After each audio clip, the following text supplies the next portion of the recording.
Um pouco baixinho. Deixa eu ver se eu aumento aqui. Tá melhor agora? Melhor. Pronto, certo. Então, gente, este é o primeiro seminário multidisciplinar online do Colégio Connect, né, que tem como tema mudanças educacionais, sociais e hábitos saudáveis gerados pela pandemia. Esse projeto é uma parceria do professor Riali Sandrin comigo e também todos os professores. Né? Nós agradecemos de antemão a supervisão do colégio, Jaqueline Lucena, a nossa direção, né, Lícios Cavalcante e Fabiana Cavalcante, que tem dado esse suporte a nós nesse trabalho. E agora à tarde, para fechar com chave de ouro o nosso seminário, nós não poderíamos receber uma presença melhor do que essa, uma pessoa ilustre, a professora doutora Daniele Camelo, que é licenciada pela Universidade Federal de Pernambuco, tem mestrado em educação também pela Universidade Federal de Pernambuco e é doutora em educação pela Universidade Federal de Pernambuco. A professora Dani atua como professora e pesquisadora de duas áreas muito importantes: formação de professores e prática pedagógica. Não menos importante a esse currículo, eu acho que convém lembrar que a professora é rubro-negra, né? Ah, A professora é devota de Nossa Senhora da Conceição e é mãe de Matias, muito né? bem. E além de ter sido a minha professora na universidade por três períodos, me aguentou por quase 2 anos, não é, Dani? Então, Isso. é com essa alegria que nós te acolhemos, né, sabendo da sua competência, então eu disse, não, a gente tem que chamar a Dani. E seja muito bem-vinda, suas considerações iniciais. Boa tarde a todos e a todas. Eu fico muito feliz com o convite. Gostaria de agradecer ao Colégio Connect, especialmente a Luiz Felipe, né? Nossa parceria, como ele disse, é antiga. Eu tenho muito gosto de tê-lo como ex-aluno e agora como, né, colega de profissão. Sempre muito dedicado à docência, aos estudos pela docência. Então, eu fico muito feliz de estar aqui compartilhando mais uma etapa da sua vida, não é? Antes É como verdade. estudante e agora como professor. Isso. Então, espero contribuir na tarde de hoje com todo mundo, né? Com estudantes, professores, pais, mães, gestores. E fico feliz pelo convite. Obrigada. Coisa boa, Dan. Dizer que a sua palestra foi muito esperada, né? Eu só queria mencionar algumas pessoas que estão aqui nos acompanhando. Minha amiga Renata Mello. Tem muitos estudantes que eu não vou mencionar o nome de ninguém, porque senão vai faltar gente. É o professor Riale, Jaqueline, Carla Roberta, professores e coordenadores do nosso colégio. Sem mais delongas, vamos aos comentários e eu queria que os nossos internautas comentassem aí, tirassem as suas dúvidas, porque ao longo da nossa conversa a gente vai contemplando todo mundo. Primeiro, convém lembrar que nós estamos em um cenário atípico, né, Dani? Jamais nós imaginaríamos estar num cenário desse. É, só que tem muitos pais de alunos que estão, inclusive, nos assistindo, que estão preocupados. Por quê, Dani? Porque os pais pagam a mensalidade da escola para o menino estudar presencialmente. E eles Uhum. estão estudando de maneira remota. Então, eu queria que você primeiro explicasse para a gente o que é o ensino remoto, que muita gente confunde com EAD. Né? Então, eu Uhum. acho que vale a pena essa explicação, sobretudo para os pais. Certo. É ótimo a gente começar diferenciando o EAD de ensino remoto, não é? O ensino remoto, que é esse tipo de ensino que nós estamos vivenciando agora, né? Ele é um tipo de ensino emergencial. Ele é um tipo de ensino emergencial para a modalidade de ensino presencial, que é a modalidade que a gente vive nas escolas, né? Então, como nós estamos vivendo um contexto de emergência, de calamidade, de pandemia, então nós temos que ficar em casa, isolados, e, portanto, nós temos que usar plataformas, veículos, para ter acesso à escola e a escola ter acesso a nós, né? No caso das escolas privadas, como é o caso de vocês, né, do Colégio Connect, nós temos o uso da internet. Então, nosso ensino é remoto, de emergência, onde nós usamos a internet. Porque o ensino é emergencial para a modalidade presencial, que é a modalidade da escola. A educação à distância, ela é uma outra modalidade de ensino. Ela não é presencial, o nome já diz, ela é uma educação à distância. À distância. Não é? Ela é uma modalidade que é prevista pela Lei de Diretrizes e Bases, que é um documento que regulamenta a educação brasileira desde 1996, não é? E em 2005 tem uma outra lei que reforça a regulamentação da chamada EAD, né?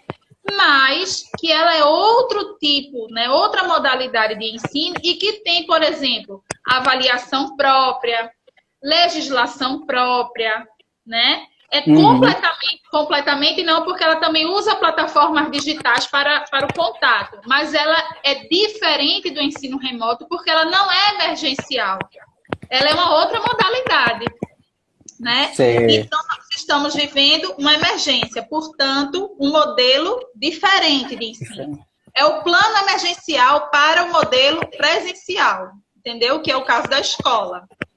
A EAD é outro modelo, é outra coisa, outra modalidade, no caso. Ótimo. Então, é bom esse esclarecimento da professora, porque isso garante com que vocês, estudantes, não fiquem desassistidos nesse momento. Né? Até porque tem muita coisa aí que está mantida. Os exames da vida, os Enems da vida, está tudo mantido. Né? Dani, falando da realidade do Colégio Connect, a gente tem visto que o nosso trabalho como professores, como escola, tem sido exitoso. Na medida em que a gente tem colhido muitos resultados positivos, né, das nossas aulas remotas. Estão dando certo. Né, enquanto medida emergencial, estão dando certo. A minha pergunta que eu te faria é sobre o seguinte. Dando certo essas aulas remotas, isso reforçaria aquele ativismo do homeschooling, que é aquela concepção de que não precisa de escola, a gente tem que estudar em casa. Isso reforçaria, isso dispensaria o trabalho do professor, o trabalho que é desenvolvido dentro de sala de aula? Olha, Luiz, a ideia do homeschooling, ela se consagra muito nos Estados Unidos, né? Por conta de uma bandeira, de uma ideia de que a educação ela deve ser livre e não deve estar a serviço do propósito do Estado, né? Do que a União, do que a Federação, do que o Estado propõe para a educação. Mesmo as escolas privadas, não é? Elas devem obedecer às legislações, não é? Do Ministério da Educação, do Conselho Nacional de Educação, e isso é o Estado nos dizendo como é que a gente deve gerir a escola, né? A sala de aula, enfim. Então, o homeschooling vem para dizer, olha, eu quero estar livre dessas medidas, dessa legislação, né? Então, ela toma muito corpo nos Estados Unidos. Aqui no Brasil, esse movimento é tímido, mas ganhou muita força recentemente, tanto que existe uma associação do ensino domiciliar, né? Agora, eu particularmente, né, não concordo com essa perspectiva, porque se a gente pensa assim, se a gente diz, olha, o ensino remoto está dando certo, porque a gente está pensando que esse ensino remoto ele está dando certo num contexto emergencial. E ele está dando certo por cumprir a função dos conteúdos formais.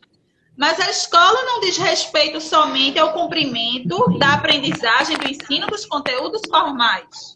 Né? De estudar Roma, de estudar Grécia, de estudar os aspectos físicos. Né? Isso, não é só saber a matemática. A escola é um espaço de formação para todos e todas, estudantes, professores, gestores, né?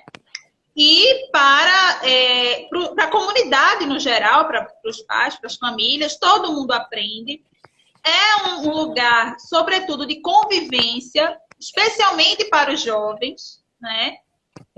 Os jovens, eles não têm muitos espaços de convivência, né? Os adultos têm outros espaços de convivência, mas os jovens não têm tantos. Então, a escola é um espaço de convivência e a gente aprende também. Então, o homeschooling, ele não diz respeito somente a aprender ou não a matemática, a literatura, a história. Ele diz respeito a você fragilizar, minar e questionar a escola enquanto instituição social. Então, pode dar certo a aprendizagem dos conteúdos formais, mas se a escola, na sua concepção maior, ela fica posta em xeque, né? A gente não consegue enxergar. E outro ponto importante que eu acho, eu tenho a impressão, veja, você diz que o Conect está sendo bom, acho ótimo, fico muito feliz. Mas o número de famílias com queixas é enorme. Então, sobretudo no ensino público, não é, Dani? Que a gente sempre diz que os meninos do Conect são privilegiados. Né? Por terem a internet, por terem um notebook, não é? Isso. Tem casa, tem comida, né? Mas tem muitas famílias se queixando, né? Da administração, que é difícil. Eu tenho a impressão que no Brasil o ensino remoto ele vem para diminuir a força do movimento do homeschooling. Eu tenho essa impressão. Que bom. Agora, também é bom que se diga que para que isso seja efetivado, é preciso que haja uma mudança na legislação. Nossa legislação não prevê homeschooling. Não prevê. Certo? Ótimo. Dani, eu queria emendar aqui a pergunta de nossa aluna muito inteligente, uma pergunta muito inteligente, porque, de fato, os nossos alunos são inteligentes, sobre a volta às aulas, né? Dani, diz Mirelle Catarini, do 9º ano. Dani, após a pandemia, quando as aulas voltarem, será necessário continuar com as mesmas medidas preventivas na escola? E como será a adaptação escolar?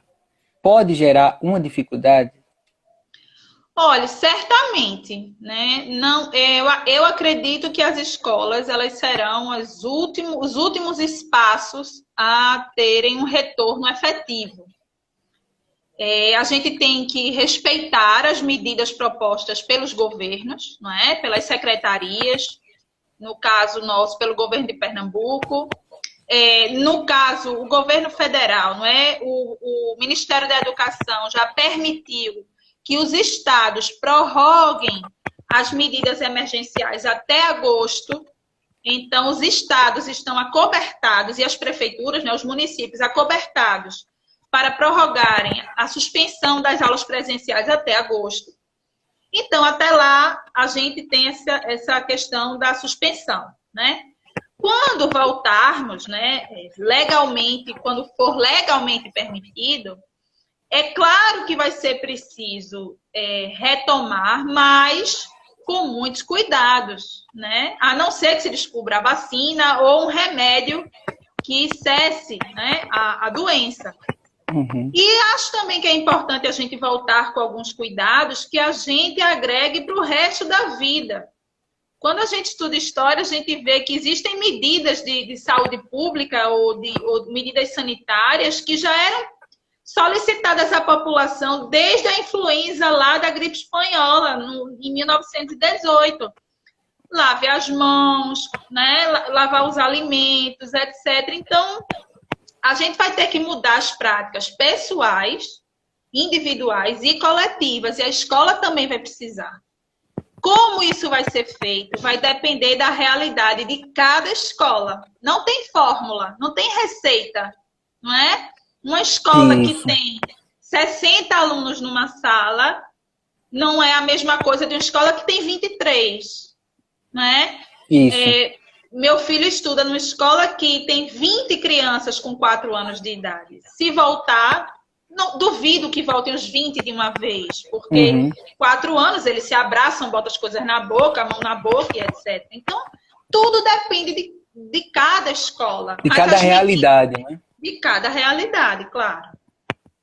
Dani, emendando aí nessa pergunta da volta, né, da volta às aulas, nós temos alguns professores e professores que estão nos acompanhando e a gente aprendeu muito, mas no popular a gente apanhou muito para aprender porque você mais do que eu sabe que a universidade não nos preparou para tudo isso, né? Isso é um cenário totalmente jamais visto, né? Já passamos por outras realidades de epidemias, de pandemias, mas o que está acontecendo nós nunca vimos. E, assim, nós professores, nos sentimos mais fortalecidos depois de tudo isso, né? Porque o que nós conhecemos hoje vem muito dessa experiência com essas tecnologias.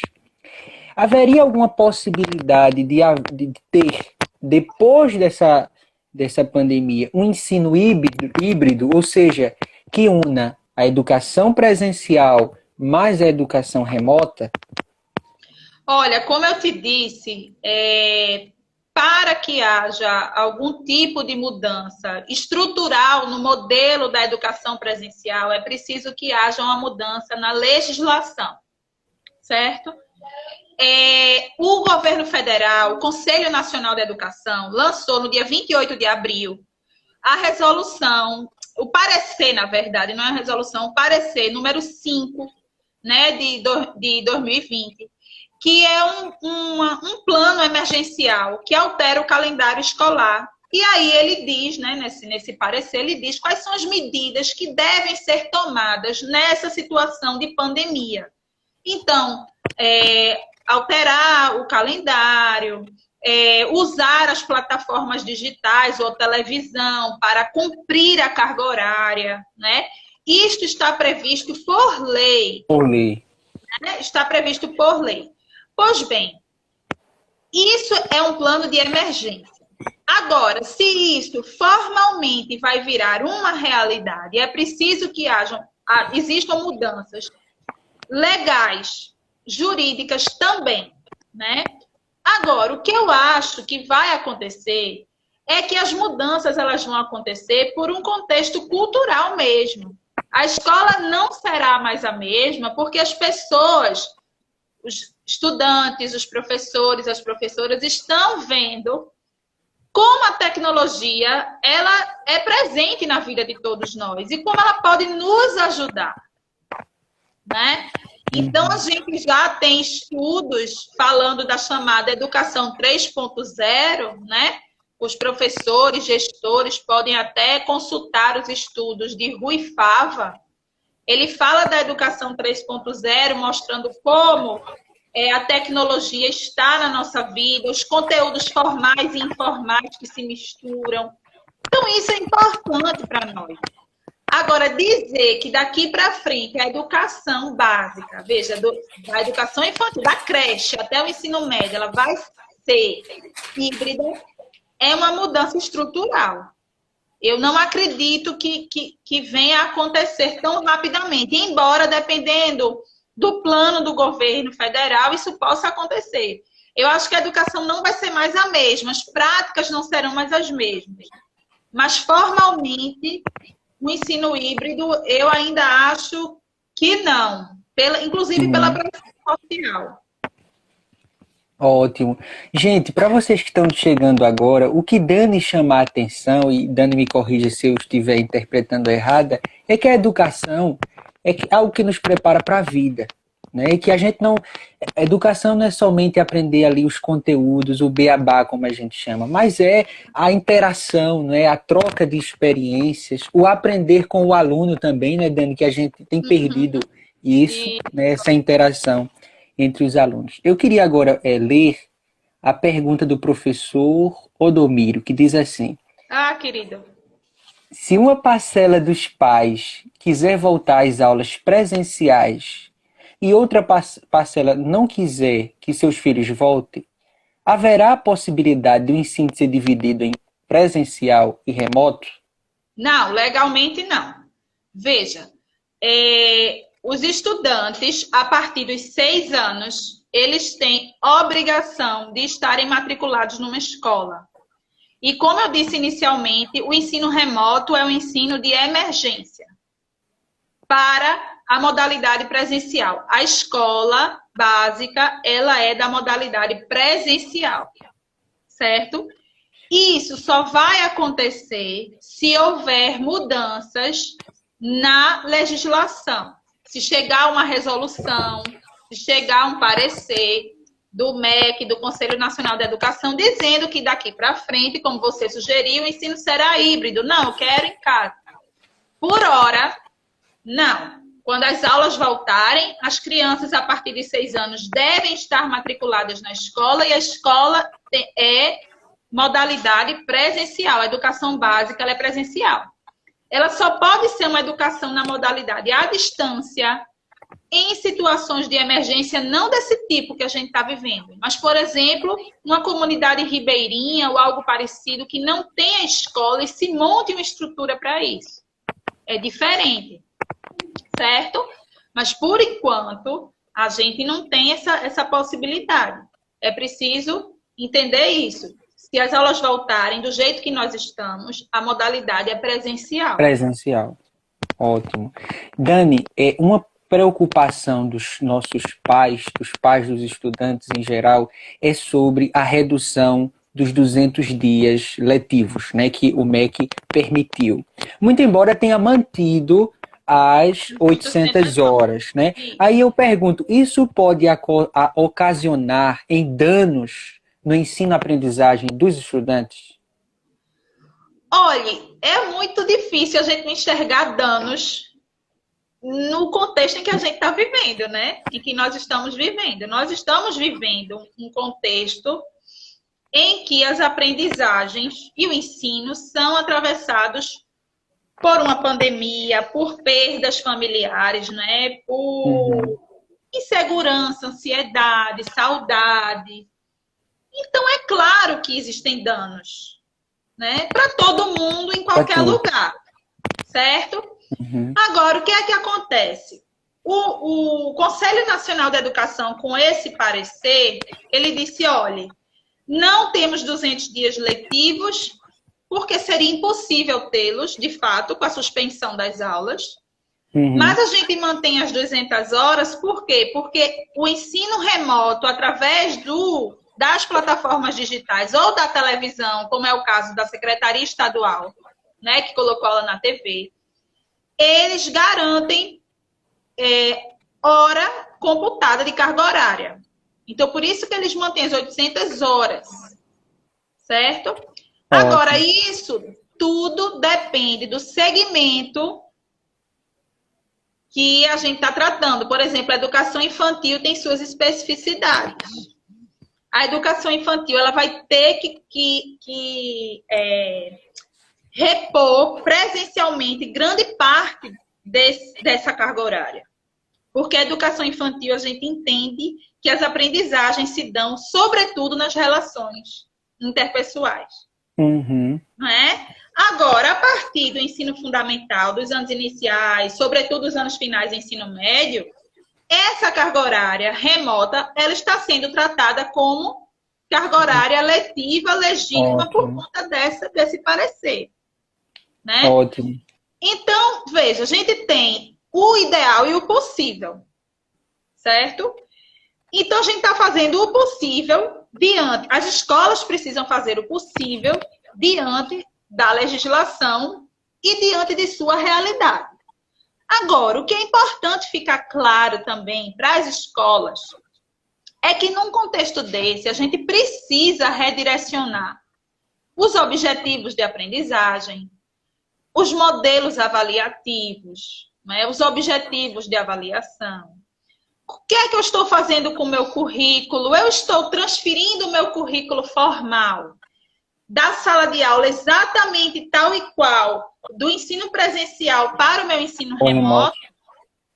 Né? Adianta eu trazer uma lousa branca para cá e ficar escrevendo? Né? Se eu tenho a internet, que é um mundo, né? Que tal a gente começar com as metodologias ativas e propor uma pesquisa antes da aula? Né? Os estudantes começam pesquisando. Então, é preciso que os pais entendam e mães entendam que existe uma legislação que está dando suporte. É preciso também entender que a escola faz o possível e a escola também precisa compreender o que é o possível e a escola, por sua vez, precisa redirecionar suas rotas, né? Para que exista aí uma harmonia no processo. Num processo que é danoso, né? Que É. Uhum. Dani, Pedrinho do 8º ano fez uma pergunta, mas eu acredito que foi contemplado, que é sobre a validade das aulas remotas, Uhum. certo? O professor Riali está falando assim, um comentário, eu acredito. Acredito que para que ocorresse essa hibridação, né, ou seja, a junção de ensino presencial com o ensino remoto, teria que remodelar não só a LDB, como também a metodologia de cada escola. É uma mudança muito rígida para acontecer de uma hora para outra, é verdade. Sim. Agora, Caio, nosso aluno também do 8º ano, tem uma pergunta que eu queria fazer. Nós temos a tecnologia ao nosso favor, mas eu tenho uma pergunta. Nas escolas públicas, quem não tem condições para ter um celular ou um notebook com internet, como irão assistir aulas? Então veja um aluno de escola particular preocupado, né? Acho muito atento a essa pergunta de Caio. Caio, depende do sistema ao qual o estudante está vinculado. Então, um estudante do ensino fundamental 2, né, do 6º ao 9º ano, e do ensino médio, se ele for estudante da rede estadual de ensino, ele tem a oportunidade de assistir pelo celular, pelo computador. Se ele não tiver, se for ensino médio, não, se ele for do 6º ano ao ensino médio, eles tiveram a oportunidade de acessar um canal na TV. A TV Pernambuco televisionou algumas aulas, certo? Mas existem estudantes que sequer têm TV em casa, né? Uhum. Passou recentemente uma reportagem de uma menina que mora na zona rural, né, do município de Olinda. No caso, ela era estudante da rede municipal, mas ela não tinha TV, não tinha computador, não tinha nada. Existem crianças que não têm sequer lápis e caderno em casa, moram em palafitas. Essas crianças estão sem estudar, né? Esses adolescentes estão sem estudar, estão sem receber a merenda. Então, realmente é uma situação muito difícil. Por isso é importante, Caio, ter perguntado para a gente entender a condição de privilégio que a gente privilégio. E aproveitar as oportunidades que nós temos, né? Uhum. Isso, Dani. Dani, o ensino remoto, ele de certa forma, ele obrigou, né, aos pais a terem uma relação mais próxima com a aprendizagem dos estudantes. Né? Os pais estão, de certa maneira, mais presentes com o acompanhamento das atividades, das aulas. Os pais, Dani, tem alguns pais que assistem às aulas com a gente. Então, é bem interessante essa dinâmica. Aí eu te pergunto, como é que um pai, uma mãe, um responsável pode ser parceiro do professor? A parceria família-escola, ela sempre foi fundamental, né? Desde que cada um reconheça o seu papel. A escola tem o seu papel na relação e a família tem o seu papel na relação. A gente não pode atropelar as funções e os papéis, né? Nem a família pode extrapolar o seu, nem a escola pode extrapolar o seu. Então, é muito importante que haja essa interação. Nós estamos com a realidade de que a escola está dentro de casa. Não a escola física, não é? Mas como diz a professora Rita Coelho, a escola simbólica, ela está dentro da nossa casa. Que pode ser uma coisa boa, porque como você disse, os pais acompanham mais de perto, né? Mas é desafiador porque os professores e professoras estão com as suas aulas, suas práticas docentes devassadas, né? A gente sabe que quando a gente está na nossa sala de aula, aquele espaço é nosso, a gente já tem familiaridade, são os nossos estudantes, né? É nosso espaço, é o nosso templo, né? Não a gente se sente à vontade, não é? Sim, não digo templo como porque a docência é sagrada, mas templo no sentido de que é um espaço que a gente, né? Sim, conquistado, né? Conquistado, a gente até se solta mais. E, no entanto, a gente está dando aula dentro da casa dos estudantes, das estudantes, com as famílias, cada família pensando de um jeito, né? nem todas as famílias, né, a grande parte, não tem um debate sobre educação, não estudou sobre, mas acha que pode, né, dizer como a gente deve fazer. Uhum. Então é muito difícil. Essa parceria, ela fica equilibrada e harmoniosa na medida em que a gente respeita, né, o papel de cada um, a escola respeita o papel da família, a família respeita o da escola, e que a gente sempre tenha diálogo compreendendo que uma não é inimiga da outra. Uhum. Né? Então, nem a escola vai entender o pai e a mãe que está questionando como seu inimigo, e nem os pais vão entender a escola como sua inimiga. Né? Pelo contrário, nós somos, né, sempre parceiros e parceiras em prol da educação das crianças e dos adolescentes. Então, acho que é possível quando a gente respeita os espaços e compreende que não é uma disputa, é uma parceria. Ótimo. Eu só queria registrar a presença do nosso querido Felipe Feijó, Dani. Eba! Tá por aqui. Marjorie também está nos acompanhando, né? Então, eu acho que uma das coisas positivas dessa pandemia foi fazer isso, né? Fazer com que a gente se aproximasse, se reaproximasse. Isso. Né? Dani, outro tema que é muito polêmico nesse tempo é o conforto, né? As crianças, os adolescentes, os jovens estão em casa, então eles se sentem à vontade para se deitar, às vezes querem assistir aula deitado, fecham a câmera, que é o maior trabalho, sabe? Tem uma turma que não gosta de ligar a câmera para a gente interagir. E eu queria saber até que ponto esse conforto é favorável e se ele pode atrapalhar. Olha, veja, tudo depende, porque os processos de aprendizagem são bem pessoais, né? Uhum. Então, tem gente que aprende melhor, né, fazendo duas coisas ao mesmo tempo, né? Uhum. Tem gente que faz... existem pessoas, não são pessoas comuns, não é para nenhum adolescente chegar e dizer que está ouvindo música e dizer, estou estudando, não é simples assim, mas existem pessoas, né, com hiperatividade que aprendem melhor fazendo duas coisas, e existem aquelas pessoas que estudam melhor num ambiente silencioso, né, concentrado, enfim, mas, né, não é ideal que a gente se prepare para assistir aula com a roupa que dormiu, né? Se preparar para isso. Porque a gente vai fazer uma atividade que não é atividade de casa, não é dormir, não é assistir filme, é estudar. Né? Estudar requer concentração, o corpo precisa acordar. Então é importante a gente tomar um banho, tomar um bom café da manhã, deixar o material na mesa, separado.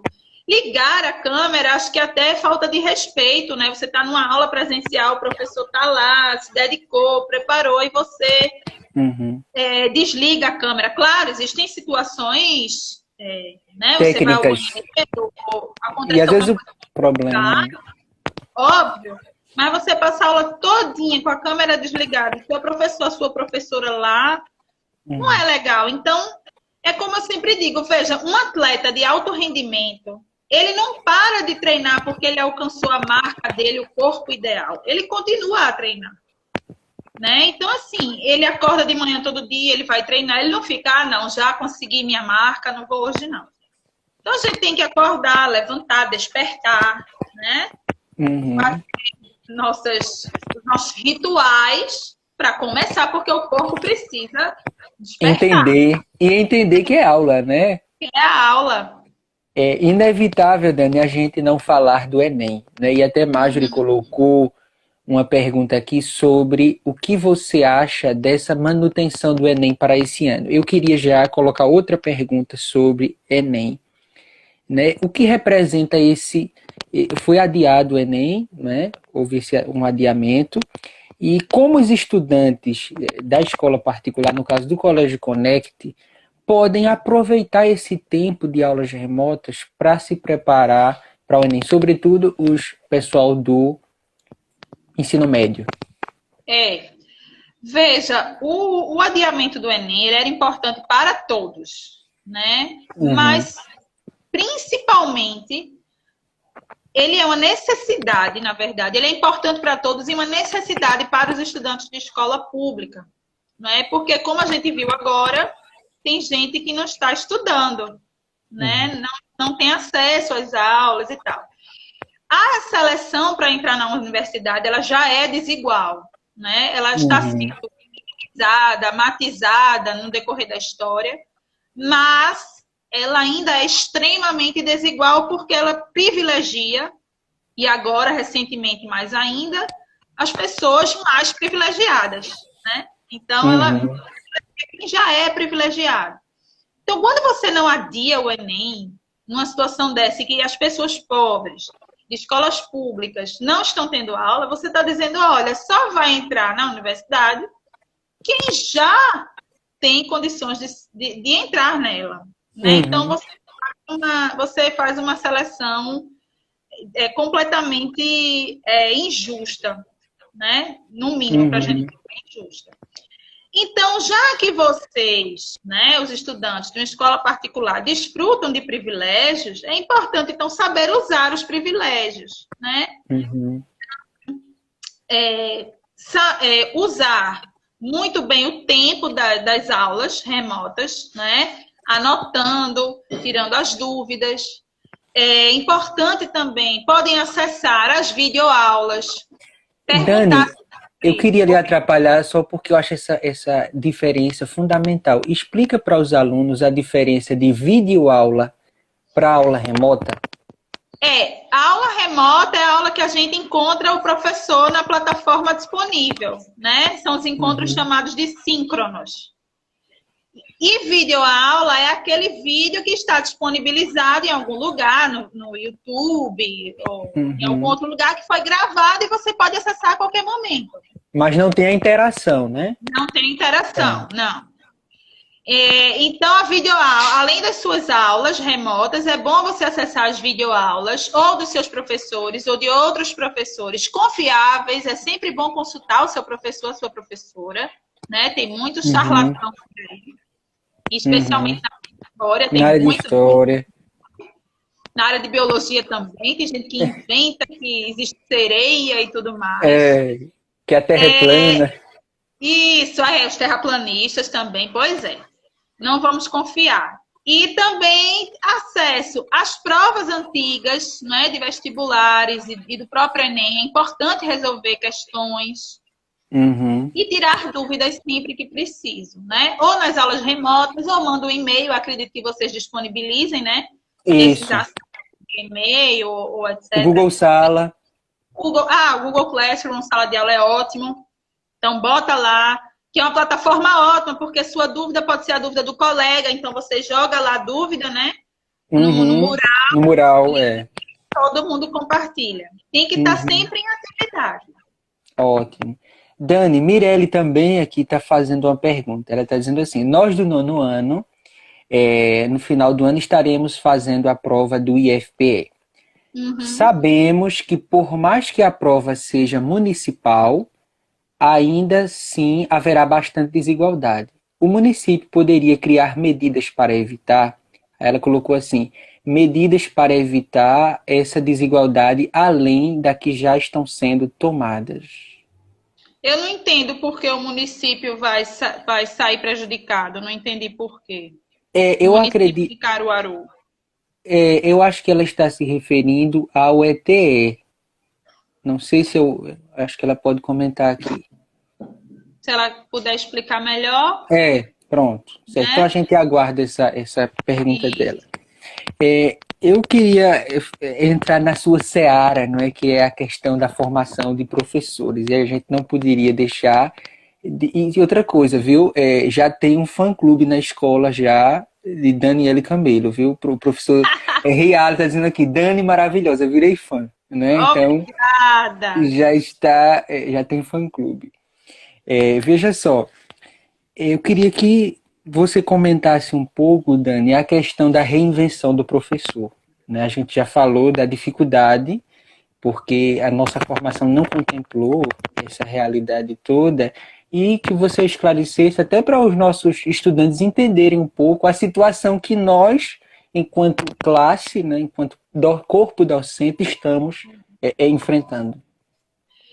Veja, como você disse, a gente nunca viveu uma experiência como essa, né? Por mais que uma escola ela tenha um suporte da tecnologia, ela tem um suporte técnico ou financeiro para lidar com isso, a gente nunca esperou que acontecesse desse modo. Então é tudo novo para todo mundo, né? E a gente tem um problema de que a formação docente no Brasil, ela não contempla, né, essas experiências, sobretudo com a parte tecnológica. Por outro lado, a formação inicial, realmente, ela não vai dar conta de tudo. Uhum. Então, isso mostra para a gente o quanto é importante o estudo permanente dos professores e professoras, né? A atualização, a formação continuada, o crescimento profissional e pessoal, né? Agora, a gente não pode achar que com poucos dias, porque é preciso que entenda o seguinte, foi decretado o fim das aulas dia 18 de março, né? Uhum. E vocês tiveram de 18 de março a 30 de março esse período que não sabia o que ia fazer, tiveram 13 dias, né? Depois disso, abril foi mês de férias, então as escolas não podiam chamar professores, né, para trabalharem. Então vocês tiveram, e depois, maio, voltaram às aulas. Então vocês tiveram 13 dias aí para tomar um susto e se organizar. E depois foram se organizando no decorrer do trabalho. Então não é fácil, claro que não é fácil, né? Tem muitos professores e professoras que estão aprendendo coisas novas, estão se admirando, né? Quando conhecer, isso é muito bom. Mas tem outro lado muito perverso, que é, por exemplo, imagine uma família de professores, pai e mãe professores, que os filhos estão tendo que assistir aula, e eles estão tendo que dar aula os 2 turnos, cuidar da casa, né? Então, é um contexto muito complicado para todo mundo. É difícil, né? Mas é preciso insistir nessa formação permanente, nos estudos, no investimento pessoal e profissional. Pessoal, ótimo. Dani, a conversa foi tão boa que a gente já está chegando ao fim, infelizmente. Mas nós temos aqui uma mãe, eu acho, Marliette Alexandre, os professores do Colégio Connect estão de parabéns. As aulas foram maravilhosas, venham acompanhando. Eu só queria que você respondesse essa pergunta de Isabela Viegas, que é aluna do 1º ano. Ainda assim, a possibilidade, pode ocorrer um cancelamento do ano letivo, ou seja, eles podem perder o ano? Olha, a princípio não. O ano letivo está mantido, né? Pelo parecer que eu citei inicialmente, né? Parecer 5 de 2020, do dia 28 de abril. O ano letivo está mantido, os 200 dias letivos é que foram suspensos e as 800 horas mantidas. Esse parecer também diz que, caso seja necessário, o ano letivo de 2020 pegue um pouco de janeiro e fevereiro de 2021. É porque para a escola é difícil, porque geralmente o ano se encerra em dezembro, mas para a gente que faz universidade, sobretudo pública, né, que às vezes tem greve e tudo mais, a gente já entende que às vezes o semestre, né, passa um pouco para o seguinte e tal. Então, é possível que haja adaptações. Agora, eu acho que cancelamento do semestre não, do ano letivo não, porque as medidas legais e efetivas estão sendo tomadas, né? Se a gente cancelar o ano, a gente vai cancelar todo esse trabalho que tem sido feito, né? Isso. Mirelle reformulou, eu acho que dá tempo ainda, porque o Instagram só é 1 hora. Sabendo que existe bastante desigualdade quando se vai fazer um vestibular, no caso, ela citou como exemplo lá, do IFPE, como o município ou o estado poderia contribuir para diminuir essa desigualdade, principalmente agora. E na outra vez ela colocou, além do que já está sendo feito. Olha, infelizmente, não tem muitas medidas que façam com que a disputa seja justa, seja igualitária, né? Porque, como eu disse a vocês, imagine que vocês são estudantes que têm casa, comida, internet, computador, Netflix, e existem estudantes que não têm, moram num cômodo só, com 8 pessoas, não tem internet, né? Então, é muito difícil. As possibilidades são ampliar, no que for possível, o acesso às aulas. Então, o Estado de Pernambuco, né, a Secretaria Estadual de Educação, promoveu aulas na TV, né?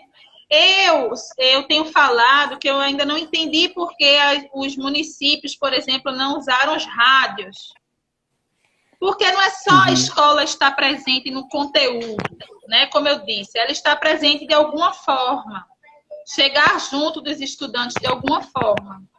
Então, o único meio que até agora eu consigo enxergar é que as secretarias, elas ampliem os veículos de chegada, né, aos estudantes.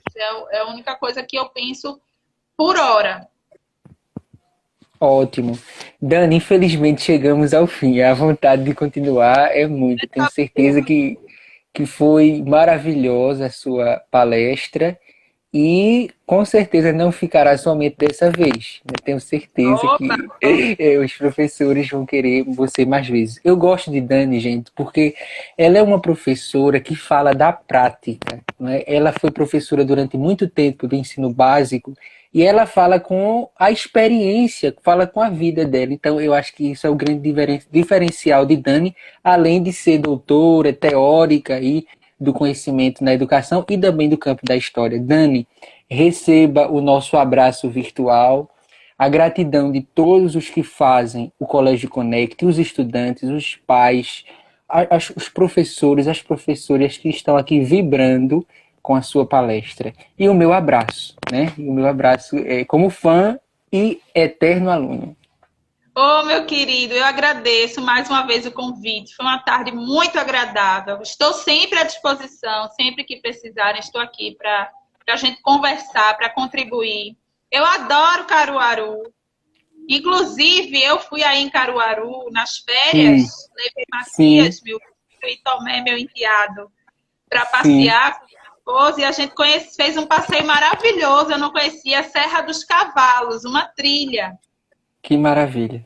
E nós amamos tanto que até hoje, quando a gente diz que pergunta a Matias que lugar ele quer ir quando acabar o coronavírus, ele diz que quer ir a Caruaru.